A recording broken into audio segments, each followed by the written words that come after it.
melemparkan pakaiannya di jalan.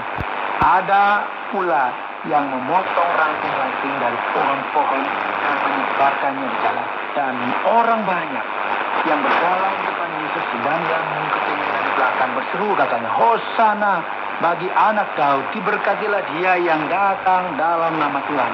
Hosana di tempat yang tinggi. Kita melihat sesuatu yang sangat populer dan sangat tradisi. Kita mengenalnya sebagai Minggu Palma, sebagai suatu pengingat akan apa yang Yesus telah lakukan ketika ia memasuki Yerusalem dan disambut oleh semua orang sebagai raja. Dan ketika ia masuk ke Yerusalem, gemparlah seluruh kota itu dan orang berkata, siapakah orang ini? Dan orang banyak itu menjawabnya, inilah Nabi Yesus dari Nazaret di Galilea.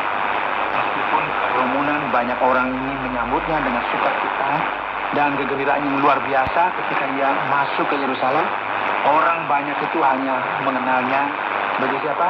Nabi. Dan sebenarnya mereka tidak tahu siapakah dia. Bahwa sebenarnya dia itu anak Allah.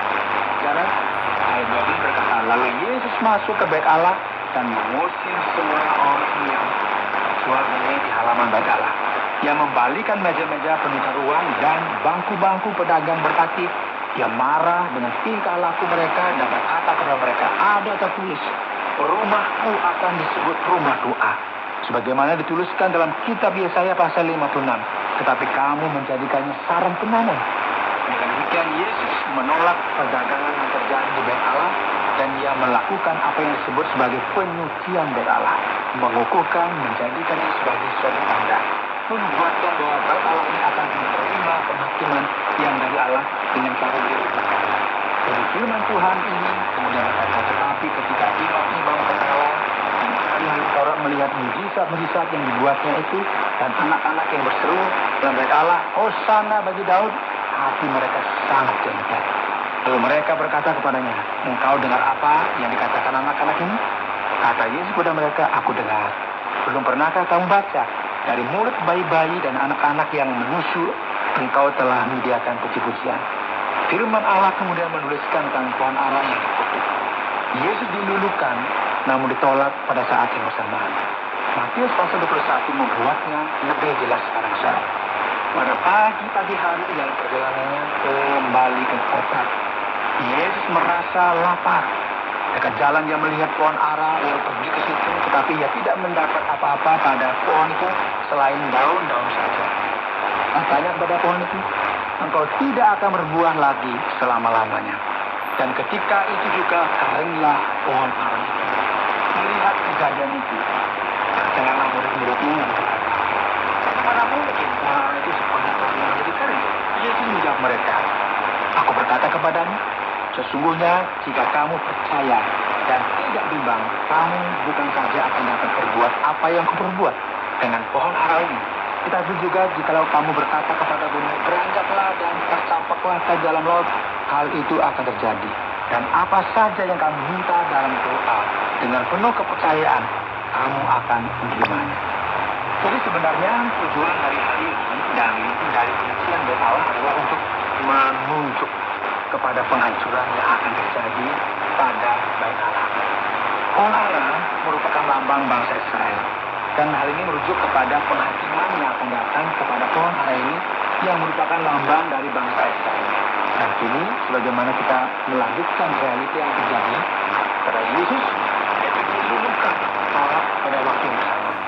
Firman Tuhan akan memberitahu kita tentang apa yang terjadi sebelumnya, mulai dari ayat yang ke-23. Ketika otoritas Yesus dipertanyakan dan langsung ditentang. Atau imam-imam kepala serta tua-tua bangsa Yahudi kepadanya dan bertanya, dengan kuasa mana engkau melakukan hal ini? Dan siapakah yang memberikan kuasa itu kepadamu? Jawab Yesus kepada mereka, aku juga akan mengajukan satu pertanyaan kepadamu. Dan jika kamu memberi jawabnya kepadaku, aku akan mengatakan juga kepadamu dengan kuasa manakah aku melakukan hal-hal itu. Dari manakah baptisan Yohanes? Dari surga atau dari manusia? Mereka yang memperbincangkannya di antara mereka dan berkata, jikalau kita katakan dari surga, ia akan berkata kepada kita, kalau begitu, mengapakah kamu tidak percaya kepada aku? Tetapi jikalau kita katakan dari manusia, dan takut kepada orang semua orang menganggap Tuhan Yesus Nabi. Lalu mereka jawab, kami tidak tahu. Dan Yesus pun berkata kepada mereka, jika demikian aku juga tidak mengatakan kepadamu dengan kuasa manakah aku melakukan hal-hal itu. Ada dua jenis orang ini. Orang yang tulus dan jujur, yaitu mereka yang ingin mengetahui kebenaran, yang bertanya karena memang mereka menginginkan jawaban. Yang kedua, apa saudara? Ya, orang yang tidak mau mengerti kebenaran, serta senantiasa memiliki maksud tersembunyi di balik pertanyaan mereka. Setelah itu menjebak. Kita bisa melihat secara jelas di sini ya, bahwa para pemimpin agama sebenarnya tidak ingin mengetahui kebenaran itu sendiri. Mereka hanya mau berdebat dan peduli tentang diri mereka sendiri dan apa yang orang lain pikirkan tentang mereka. Oleh karena itu, Yesus membuka topeng orang ini yang tidak peduli sama sekali tentang apa yang Allah ingin katakan dan ajarkan kepada mereka. Nah, jika kita bertanya kepada diri kita tentang penolakan yang terjadi pada Yesus, kita akan bertanya-tanya, bagaimana kemudian semua ini bisa terjadi? Bagaimanakah anak Allah sendiri yang diutus oleh Bapaknya yang melakukan berbagai mujizat-mujizat yang luar biasa, namun masih juga ditolak dan dipertanyakan oleh para pemuka agama? Yesus kemudian menceritakan suatu perumpamaan untuk menggambarkan sikap mereka ini. Seorang punya dua anak laki-laki. Dia pergi kepada anak yang sulung dan berkata, anakku, pergi dan bekerjalah hari ini dalam kebun anggur. Jawab anak itu, baik Bapak. Tetapi ia tidak pergi. Lalu orang itu pergi kepada anak yang kedua dan berkata demikian juga. Dan anak itu menjawab, aku tidak mau. Tapi kemudian ia menyesal, lalu pergi juga. Siapakah di antara kedua orang itu yang melakukan kehendak ayahnya? Yesus bertanya demikian di akhir cerita. Bisa saja setiap orang akan jawab yang terakhir. Yesus kemudian berkata sesuatu yang cukup mengejutkan mereka. Aku berkata kepadamu, sesungguhnya pemungut cukai dan perempuan-perempuan sundal akan mendahului kamu masuk ke dalam kerajaan Allah. Sebab Yohanes datang untuk menunjukkan jalan kebenaran kepadamu, dan kamu tidak percaya kepadanya. Tetapi pemungut cukai dan perempuan-perempuan sundal percaya kepadanya. Dan meskipun kamu melihatnya, tetapi kemudian kamu tidak menyesal dan kamu tidak juga percaya kepadanya. Ini merupakan sesuatu yang mengejutkan, saudara. Namun buktinya ada dalam bagian ini. Orang yang seakan-akan tidak memiliki hubungan dengan Allah, seringkali justru mereka lah yang mendengarkan firman-Nya dan bertobat, mengubah sikap mereka mengenai Injil. Sedangkan mereka yang berkata, ya Tuhan, apapun yang kau katakan, ya Allah, dan pada saat yang bersamaan tidak berubah, tidak bertobat, dan tidak belajar dari orang lain mengenai bukti pertobatan. Sehingga Yesus berkaitan dengan pemuka agama ini yang merupakan orang yang penuh dengan penilaian negatif terhadap orang lain, penuh kesombongan, percaya bahwa mereka mengetahui segala sesuatu. Mereka ini tidak tulus dan jujur, dan tingkah laku serta perbuatan mereka sama sekali tidak menyenangkan Allah. Dan saat kita melanjutkan tema ini, saudara, Yesus Lukas sebagai raja namun ditolak. Kini firman Tuhan akan mengajak kita melihat kepada perumpamaan tentang penggarap kebun. Dengarkanlah suatu perumpamaan yang lain. Adalah seorang tuan tanah membuka kebun anggur dan menanam pagar sekelilingnya. Dia menggali lubang tempat memeras anggur dan mendirikan menara jaga di dalam kebun itu. Kemudian ia menyewakan kebun itu kepada penggarap-penggarap lalu berangkat ke negeri lain.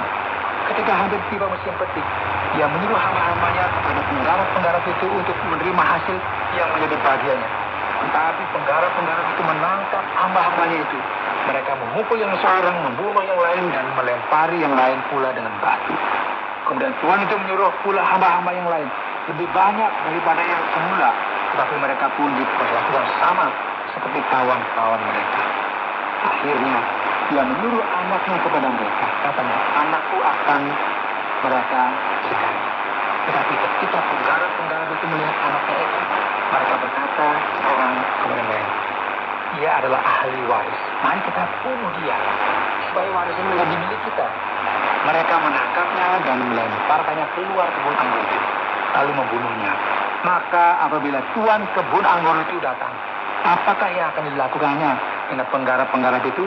Kata mereka kepadanya, Dia akan membinasakan orang jahat itu, dan kebun anggurnya akan disewakannya kepada penggarap-penggarap lain yang akan menyerahkan hasilnya kepadanya pada waktunya. Kata Yesus,